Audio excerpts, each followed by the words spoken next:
What's going on, everybody?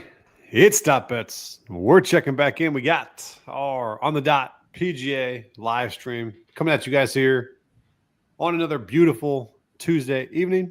We wrapped up the last major of the year. Had some ups and downs with it. The weather didn't, I guess it cooperated, but normally it does not. So it was more of a Scotty Scheffler just shitting all over the field kind of a thing. How are you tonight, buddy? Always here with Bet with the Boys, aka Teaser Nation. How are you feeling, buddy? Yeah, I guess last week went decent. I thought the weather would be a little worse. Scheffler made a lot of putts and he ran away with it, as you know he should if he's making putts. But got a couple placements. Glover top 40 was pretty easy. Henley top 20, can always count on that. Plus 180 in a major, and then we free in the Discord got a Matt Fitzpatrick first round leader, even though it was chopped into 4 or 5 places. So it was a decent week. It just tournament matchup, man. The Hatton crumpled at the end for me for the podcast play, but you know, I had Berger over Harris English, and I misread Harris English the entire time. He was so damn solid, and I wish I was kind of kicking myself because I was trying to do the winner without market on Sunday, and I'm watching. I'm like, man, Harris has been around. Do I do Harris? And I was watching. I already had a Xander top 10. I was like, I'm gonna try to double up on him. So I went him winner without. And he just missed. He rimmed out so many birdie putts on Sunday. He could have went 7 or 8 under that round. So fortunately couldn't get that. But otherwise, Gotterup was another surprise. Yeah. Gotterup had a great trip. You know, obviously won the Scottish Open, and then a third in the Open. So pretty wild for Gotterup. And you'll see a lot of love for him this week because of it.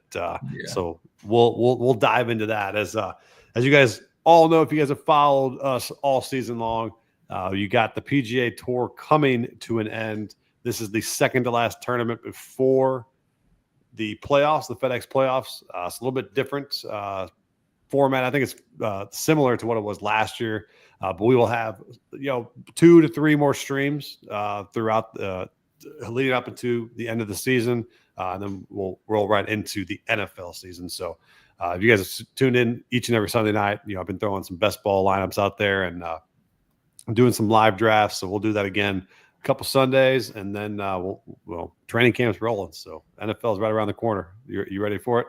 Yeah, I'm 6 weeks away, so that'll be good to mix it up. It's been a long golf season, and we're down to the last 5 events. So they'll be screaming for some anytime touchdowns out there. That'll be nice. All right, so we'll turn over to the 3M Open. Little weaker field here, but you have still a lot riding. A lot of these guys are playing for the playoffs, so it should be very, very competitive. And I think we got some good angles here this week. So take it away. Let's see what we got. Course attributes, stats we're targeting. What type of golfer we should put into our lineups? Yeah, so TPC Twin Cities in Minnesota. It's actually a pretty decent course. I like it, even though it's kind of it sucks. It's in a crappy field every year. This one's a decent field compared to years past, but it's obviously going to be a birdie fest pretty much. Par 5s are pretty reachable. A lot of short par 4s. This is one course that's kind of like PGA National in Florida, where there's a lot of water hazards, so it can be unpredictable at times. So I probably won't do too much with the placement market. Just like 1 or 2 shots here and there can kind of, get you out of the tournament quick around here. But 7,400 yards, almost par 71. See Cam Champ do well here, so length is an advantage usually. Oversized greens, so strokes gained around the greens isn't important at all this week. Winner will probably get into the 20 unders, as we kind of saw at Detroit Classic and all, John Deere. Pretty much a pure birdie fest. Top 10 course history. Finau plays well here. Lee Hodges, who won. Stevens, Grillo, Streelman, Poston, Hadwin and Garnett. I think Bryce Garnett's in the field this week, but course comps, PGA National, like I mentioned, emphasis on total driving, a lot of penalty with wayward drive, so accuracy off the tee. Detroit Golf Club's another good one, and then John Deere. We saw those two the last month or so. Just pretty much make birdies, be in the fairway, and it's going to be hard to miss greens for them. So key stats: putting on bend greens because it's going to be a putting fest. Birdies are better, ball striking, and off the tee. Yeah, it should be a birdie fest, but they make it. I would say this is, somewhat fun of a tournament because you could go ahead and birdie 3 in a row, and then you could get 3 bogeys in a row. So, it's kind of a risk reward tournament, and you'll see obviously, a lot of guys go low, but then the next several, you're just like, what the hell happened? But it's the type of golf that they want to produce at this venue. So you're going to see a lot of birdies, a lot of bogeys. If you're playing 2 balls and 3 balls throughout the weekend, you're going to have to wait till hole 18 to make sure that you're cashing, because somebody could be up, 2 or 3 strokes, and then it goes a 2-stroke swing with a birdie and a bogey. So it'll be a fun week. I'm sure we'll get burned a couple times on it, but we'll always keep trying, and we'll continue to cash at them. We'll throw the model up real quick. As you can see, Thorby at the top, which makes a lot of sense. He's obviously not playing overseas last couple of weeks, so he's had a lot of, I would say, time to rest and get rejuvenated. Hui is I think, an intriguing play. Kind of popular, though, at 10% ownership for a guy at 7,800. And then, we talked about Cam Champ plays well here. Grillo plays well. Gotterup, you're going to see a lot of. I just want to see Gotterup's ownership real quick. Probably 20s. Yeah, 22%. So he's the third highest. So McNeely, Burns, and Gotterup are high, and then Thorby's at 20. So comes with some ownership. Kitayama is an intriguing spot. I don't know if we still got Kitayama fan club in here. Shout out if you are here. Keith Mitchell makes a lot of sense too. Kevin Yu's been playing well, and then cover boy Sam Burns absolutely destroys this. I like him, but 18-1 odds are tough to take with Burnsy. So that's the top 10 in the model. Let's just go over, lead right into the outrights here. Gotterup and Burns lead it up with 18-1. We don't have Scotty Scheffler 5-1 anymore, thank God. So we have some type of value on the board. I'm assuming we're going to get 40-1 plus to win this tournament. What do you think? Yeah, I think I agree. I personally don't like any of the. I did miss the Gracerman number. I'm kind of annoyed at that. On Monday, I think he was like 40. Now he's down to 28. So that's 28. Tough. Yeah. I saw 35. Even 35, I probably would have taken anything under 30 with him for a guy who's number 1. That's a no-go there.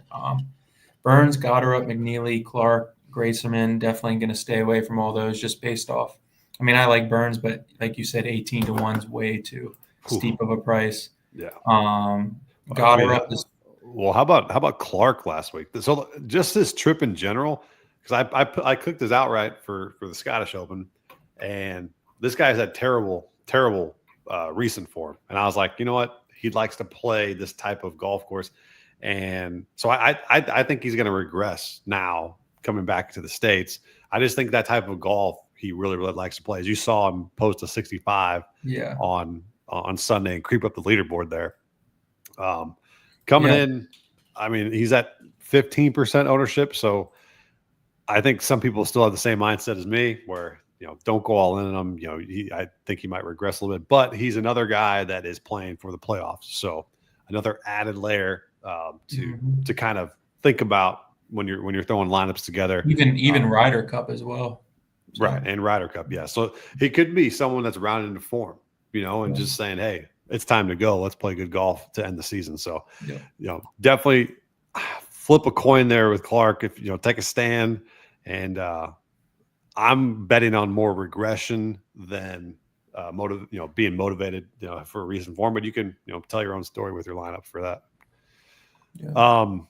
Down even further, Thorby at 35-1 is intriguing to me, even though usually he's like in the sixes, but then this is also a weaker field, so it makes more sense.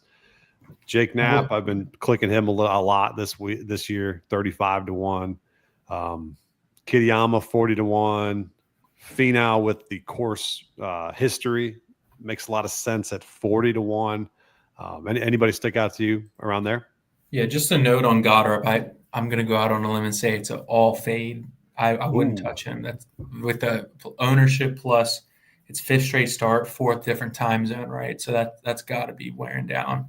Something demanding off the tee here, and he's a guy who kind of sprays it a bit. Can get away with that with links golf a little, so that's kind of why he went over there and played pretty well. But just a note on him. But going to the 40s, like you were saying, I like Thor at 35. It's tough though because he's still. It's hard. I guess you can't really bet anymore. Like, he hasn't won because we've seen so many new guys win this year. So I do like 35. He's got to win eventually. He has a lot of talent to do so. Tons.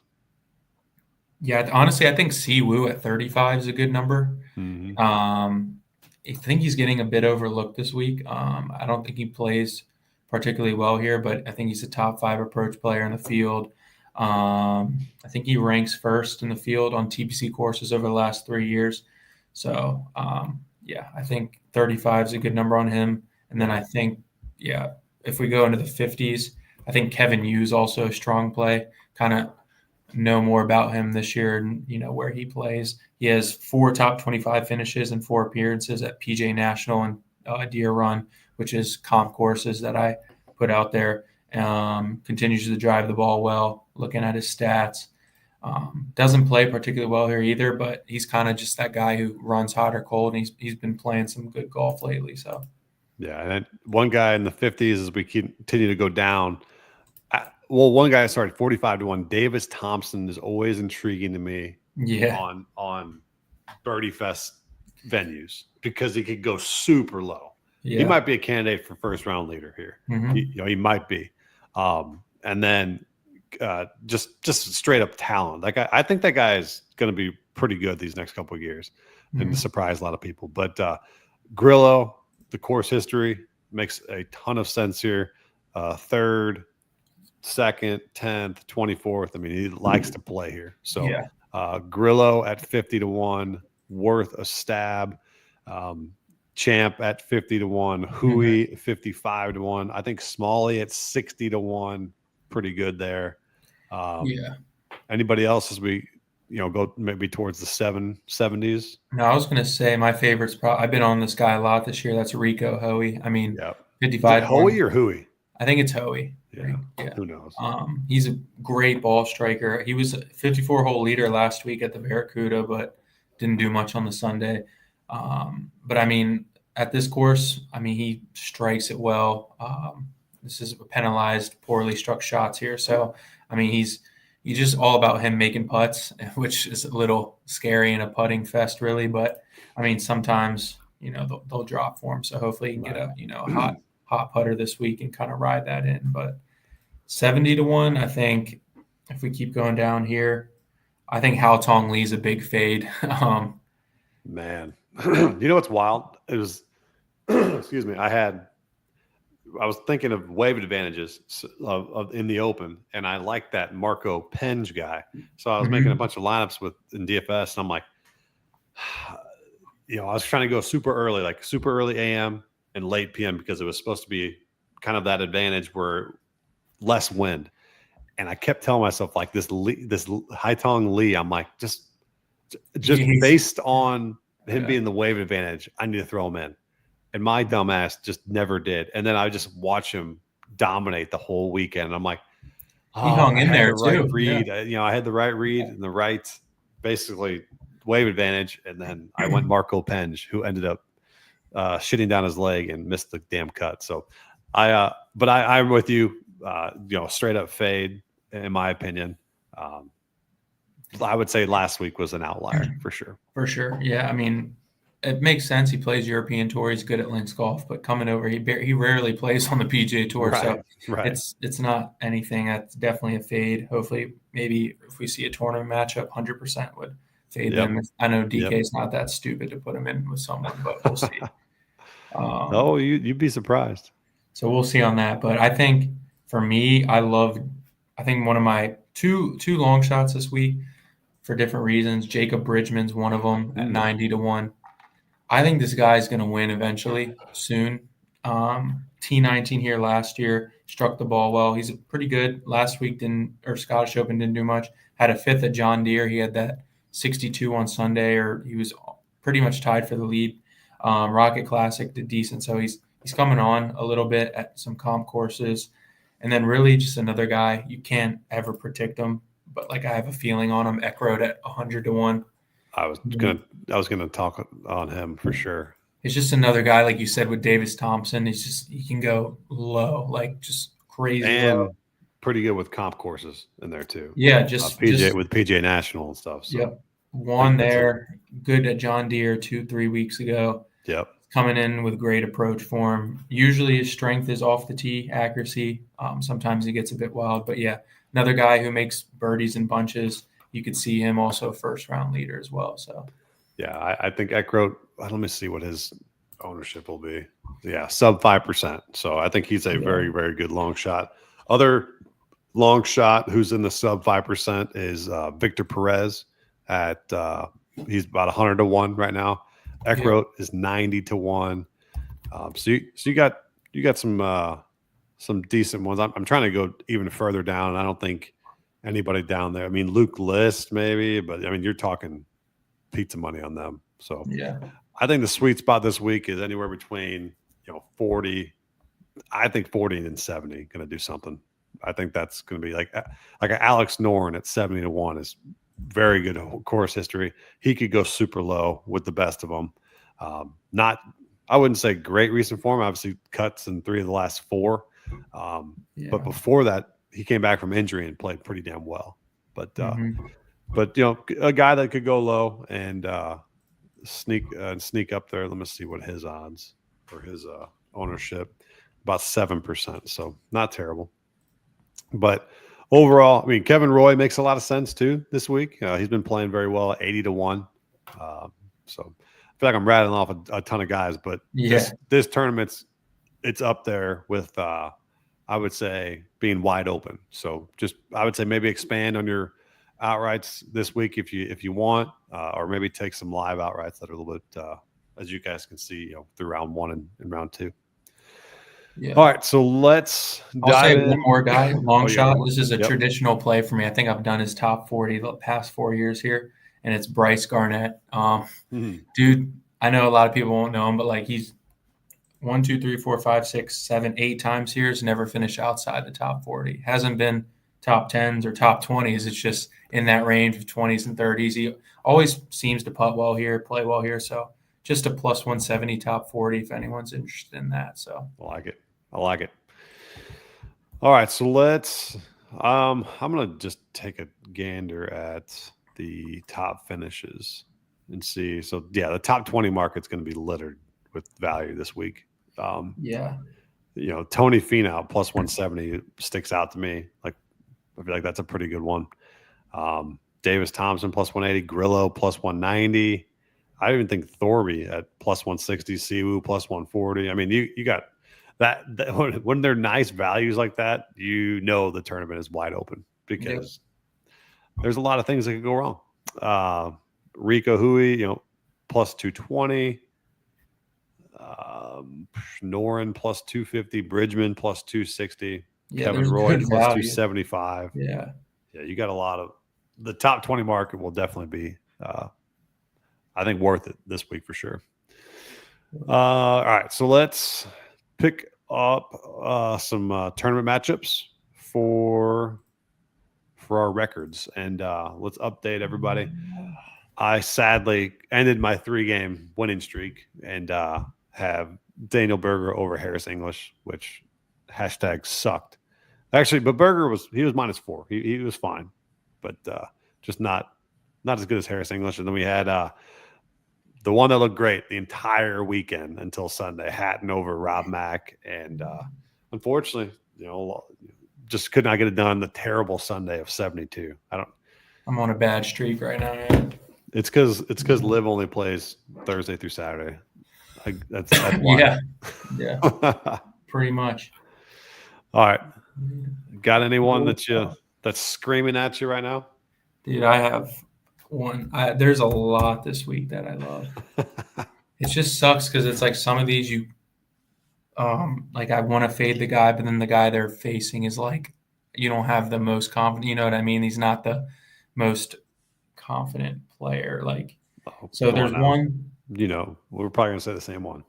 Well, I know you're gonna like this one. Burns over Goddard.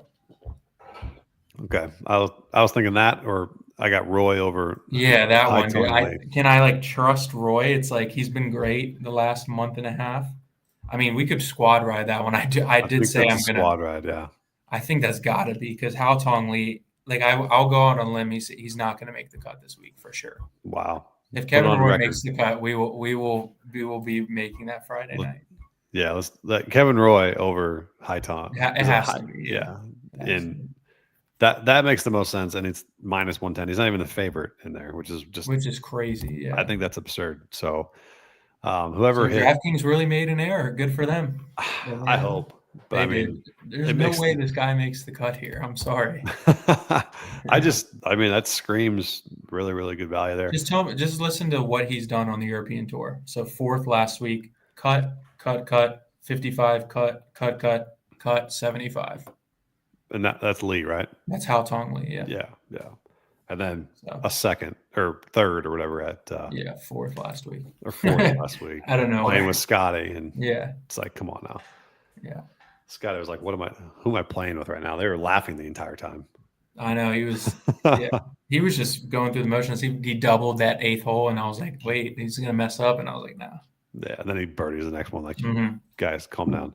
I don't even enjoy winning. I'm just gonna do it because I'm really good at it. Yeah. Have you seen the meme or GIF or whatever out there that with Scotty like being the Green Day guy, all depressed after he wins? Yeah. I was like, that's so accurate. We should have known. That was just such a good setup for him to just absolutely shit on everybody. Especially with the weather, it was cake for him. Should have known. All right, so I'll go. Well, are we going to squad ride the Lee over or the? Yeah, I have to. I talked about fading. It's not even like it was more. I love Kevin Roy. It's just the fade of Lee. So just make the cut, Roy. All right. So Kevin Roy over Hao Tong Lee at minus 110. So that is the official play. I don't mind Knapp over Scott if you want to take that for a little bit heavier juice there, but I like Thompson, the Burns one too. That one too.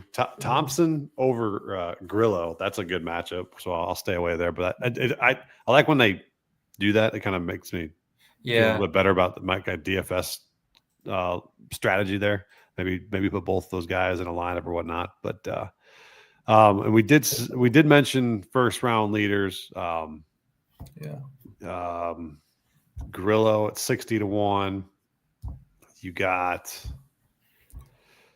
Knapp at 50-1. Another guy.